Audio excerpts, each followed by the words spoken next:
Neil O'Grady, osteopath, and today I'm going to explain to you an orthopedic test for the Quervain's tenosynovitis.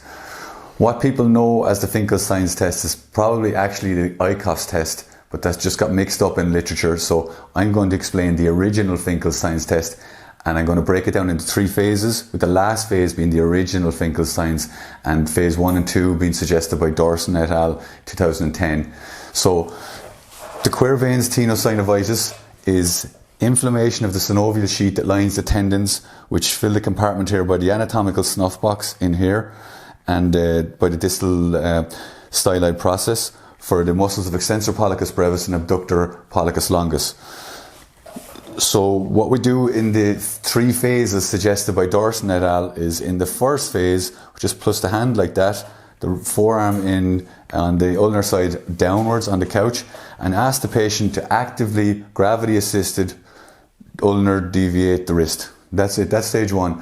A positive test will be pain along the base of the thumb here by the anatomical snuff box or distal styloid process. Okay, and bring it back up. And phase 2, the therapist, me, holds the hand like that and passively brings the wrist into ulnar deviation. And gradually they're getting more sensitive.